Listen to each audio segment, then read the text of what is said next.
বন্ধুরা, আজ আমি তোমাদেরকে এই দেখো যে ট্যাংরা মাছ আমি শোলা কচু দিয়ে পাতলা ঝোল করে রান্না করে দেখাবো। ট্যাংরা মাছের ঝোল।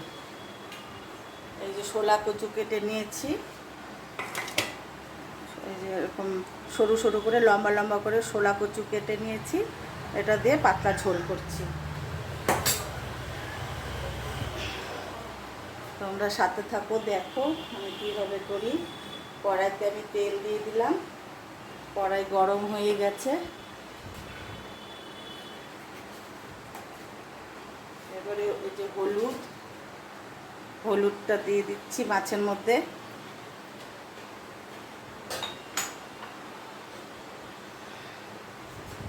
হলুদ আর নুন মেখে নিচ্ছি মাছে।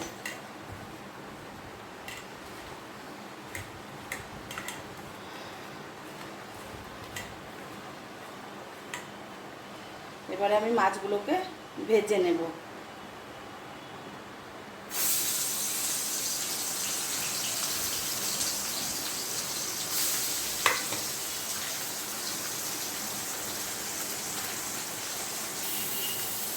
মাছগুলো ভাজা হতে হতে আমি একটা মশলা তৈরি করে নিচ্ছি। দেখো, এই যে কাঁচা লঙ্কা আর টমেটো আর পেঁয়াজ, এটা আমি এই যে মিক্সিতে দিয়ে পেস্ট করে নেব।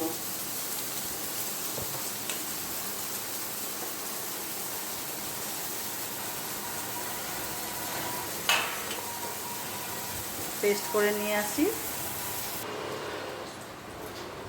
দেখো আমার সবগুলো মাছ একদম ভাজা হয়ে গেছে। সবগুলো মাছ আমি ভেজে নিয়েছি।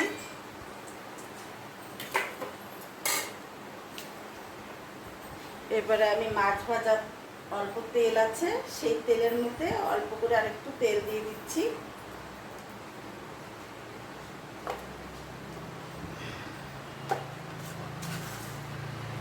অল্প কালো জিরে ফোড়নে দিয়ে দিলাম।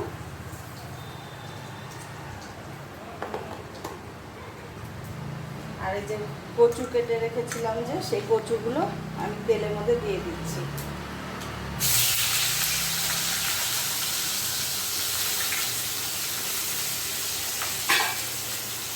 কচুগুলোকে একটু ভেজে নেব কচুগুলোকে। দেখো কচুগুলো আমার অনেকটা দেখো ভাজা হয়ে গেছে। একটু ভাজা কচুগুলো যদি একটু ভেজে না নেওয়া যায় তাহলে কি হয়, হয়তো গলা চুল করতে পারে। তাই একটু ভালো করে ভেজে নিতে হয় কচুগুলোকে। আর এবার আমি যে মিক্সিতে মশলাটা করেছি সেই মশলাটা আমি দিয়ে দিচ্ছি।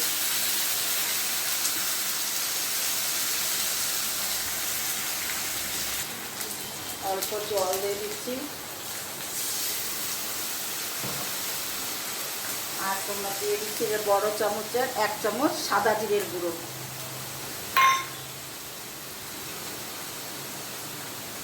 আর এই 1 চামচ হলুদের গুঁড়ো। আর স্বাদ মতন নুন দিয়ে দিলাম। এবার মশলাটাকে খুব ভালো করে কষিয়ে নেব।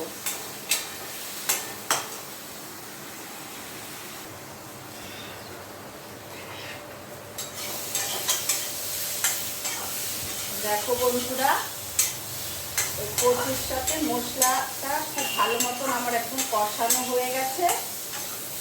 এবারে আমি জল দিয়ে দেব। আর কচুটাও অনেকটা নরম হয়ে গেছে, কারণ আগে ভেজেছি, তারপরে আবার মশলার সাথে কষালাম, সেই জন্য কচুটা অনেকটাই সেদ্ধ হয়ে গেছে। জল দিয়ে দিলাম। জলটা ফুটে গেলে তারপরে আমি মাছগুলোকে দিয়ে দেবো।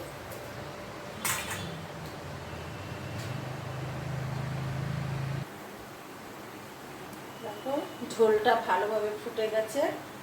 এবারে আমি মাছগুলোকে দিয়ে দিচ্ছি ঝোলের মধ্যে। মাছগুলো দিয়ে দিলাম। মাছগুলো দিয়ে একটু ভালো করে ফুটিয়ে নেব। আর একটু ভালো করে ফুটে গেলে তারপরে ঝোলটা আমি নামিয়ে দেব।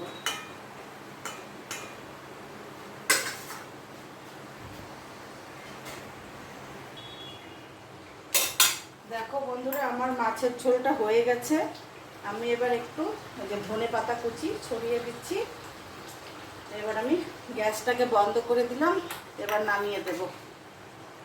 এই দেখো আমি নামিয়ে দিচ্ছি ঝোলটা। ট্যাংরা মাছ দিয়ে না পাতলা ঝোল খেতে ভালো লাগে, কচু দিয়ে। ট্যাংরা মাছের পাতলা ঝোল খুব ভালো হয়, এটা ভাতের সাথে মেখে খেতে খুব ভালো লাগে। তোমাদের রান্নাটা কেমন লাগলো আমাকে লাইক কমেন্ট করে জানিও। সকলে ভালো থেকো, সুস্থ থেকো।